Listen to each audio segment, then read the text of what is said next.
nagaa keessanii faamilii keenya lafa jirtanitti nageenyi keenya sinaa qaqqabu jechaati. Nuti baay'ee nagaa keenya galata waaqayyoo. Yaa samoona kana viidiyoo waraabirratti baay'ee duubatti hafiitiin jira. Sababni isaa haaluma tokkotu naan mijanne bizii ta'aa jira jechuudha. Asin akkamii haalli jiruuf jireenya keessanii Ramadaan akkamii isinitti jira qimaamochi jabaadhaa waaqessinaa gargaaru. Yaa maalis ta'u gara xumuraatti deemaa jirtu. Ani immoo har'a deebi'ee dhufeetiin jira jechuudha. Deebi'ee dhufeetiin jira. Guyyaan har'aa guyyaa gabaati. Samoona kana fuuldura kanatti jechuudha. Fuuldura kanatti qophii wayii qabna turreeyyuu. Sanaaf jenneetu shirri guddichaa jirra. Yeroo waan tokko yaadan immoo inni jirullee naman ga'u akkasuma shunkurtiin illee kan gatiin isaa 25 ture 40 ta'eetu jira. Kana faatu jira. Haa ta'u malee kanuma jidduutti immoo keessummaa wayiitu nan dhufaa jedhe jechuudha. Keessummaa suni ani erga waggaa 10 hin argine keessummaa sanaan erga argine waggaa 10 ta'eera guuteera. Gammeen immoo yeroo jalqabaate jechuudha keessummaa sanaan kan wal argu. Kanuma jidduutti immoo bor dhufeen isin dubbisuun qabaa isin arguun qabaa nuun jedheera keessummaan suni. Kanaaf keessummaa yeroo dhufu immoo waa gochuu waanuma jiru har'a gabaa deemee waan bibbitee dhufe isinitti himuuf jechuudha. Wantan itti rifadhe tokko keessumattuu waan ta'e tokko isinitti himaa jechuudha. Haga xumuraatti na waliin tura. Amma kana haalli jiru tokko daddabaleetu jira. Jireenyi qannasi dabalee furdatee qallate jechuudha. Waan taane namni waggaa 100 jiraata. Waan taane 100 jiraata. Fayyaan jiran nima jiraatama. Kanaafuu hin sodaatina. Biyya keessa teessanii warri kun waddadi kun dabalee nuun jettan maaf abdii nu kuttuu maaf humna nu fuutu jettan yeroo baay'ee komii kaastu. Anis yeroo achi ture akkasuman ture waan ta'eef abshiru in jiraatama wanti badee wanti irratti hin jiru fayyaan jiraan nan jechuu kooti. Kun akkuma asirratti argitani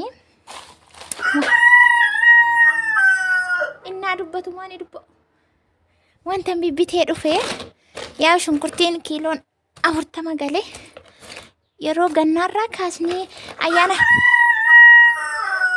otoo wal kabanyee baay'ee tokko bareeda ture garuu baay'ee bareeda sirna aarsitee jirta bar ugaa rabbi innaa shunkurtiin gannaatii kaasee birri 25tti taphachaa turre amma kana dabalee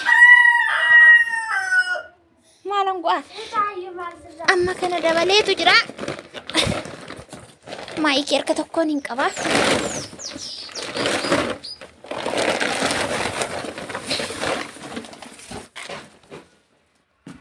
Yesus isi bakka saganname.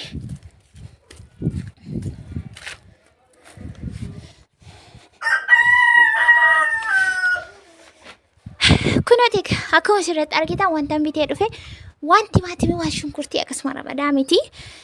Garuu gatii isaa isinitti hima. Shunkurtiin kun garuu baay'ee tokko bareeda. Ani immoo birrii 35 hin bitee jechuudha. Kiiloo isaa kiiloo 10 birrii 350 hin bitee jechuudha. Shunkurtii kiiloo 10 kana jechuun birrii 35 hin bitee 40 garuu. Inni kan biraan immoo kan bishaanii nyaatan bishaan nama nyaatedhaani. Dinnicha hin gadduma kana gurgurree finne garuu lafa keessa illee jira. Amma immoo lafti lafa bonaati waan ta'eef qotuunsaa waara namatti qabaayee jabaata. Kana meeqaan hin bitee wette birrii ibbachuudha.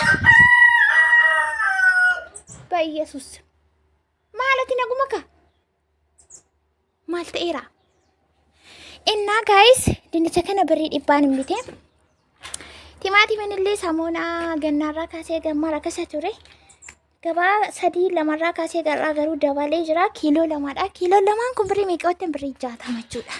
30 40 ta'ee ture. Har'a akka carraa ta'ee dambanyaa qabna namiti ture. 30 jechuudha kan bitame kiiloo 2 birrii 60 achirraa ka'ee immoo goommanni kun akkasittiin birrii 50 madamni isaa jechuudha.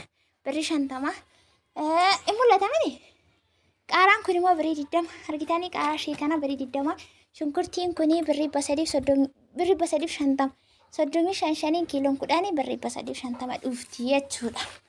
Kun immoo avokaadoon iddoo biraatii suuqiirraa gabaa keessas kiiloon tokko 150 ture garuu makiinaan wayii fidee dhufee magaalaa keessa dhaabee jira.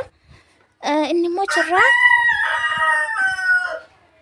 achirratti immoo kiiloon tokko yoo kiiloo tokko bittanii birrii 80 kiiloon tokko kiiloo 2 ta'e garuu kiiloon 2 birrii 100 jechuudha. Kanaaf avokaadoo kiiloo 2 birrii 100 kachi goone Kan kanarraaf immoo kana jim jedhee man bitee suuqii keessa waan tokko tokkoof na barbaachisa ta'e naadhee karaa marratti argeeni yaa'u gaafa mana jedhan karakkoodha dubbiin anuma fi nama laashisa. Injir anuma fi nama laashisaannaa ishee kanammoo birrii 70 bitee jechuudha. Birrii 70 hagadaan kun birrii 50. Ani otoo hagadaan hin jirtee waan Itoophiyaa keessa lama buluun fakkaadhu akka haala kootti hagadaan baay'ee yookaan shonkoraa jedhama kun shonkoraa jedhama ishee kana birrii 50 bitee inni itti aanu achi naa qaba buleetti sasukkaara natti kaasee kanatti naa qabe hin argama jirrit argitanii lukkuu kan argitanii gaayis abashaadha lukkuu faranjii yookaan immoo diqaalaa isheedhaan biyya kana keessatti amma namni baay'inaan horsiisaa jira garuu foosheela muka bakka bilaash zayitii ofii dhadhaa ofii qullubbii ofii balleessuudha malee waan tokko intinaan jedhu annaa abashaan biteen immoo abashaa kana birrii meeqaan bitee hoseetan birrii 2,300 bite kallatti jechuudha birrii 2,400 gadi du'u morma koo gadi hin gadhiisodhee gabuma keessa nama walitti nu araarse innaa kun ilaalaa sirriitti innaa birrii 2,300 kanan bitee akkan herregee assaabii beetti naa ta'uu didee kanan siniin jedhu isa kana yaa'u amma soo miidhamee tiiree garuu namni nama nyaata kan nyaatullee jira.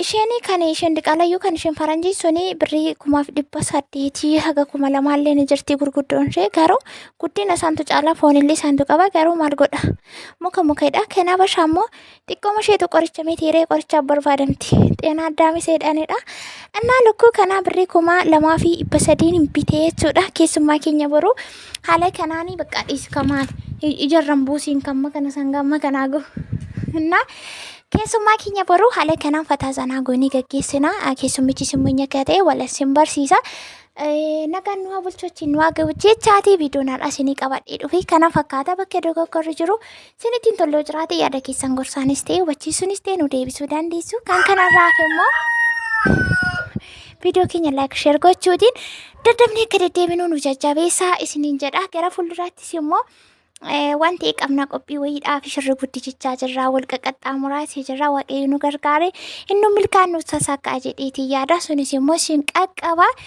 akkasii isiniin jenna haga deebinee dhufnutti nagaa fayyaa ta'a gaarii isiniin darbiin dhaamtuu isiniin argiin baay'ee.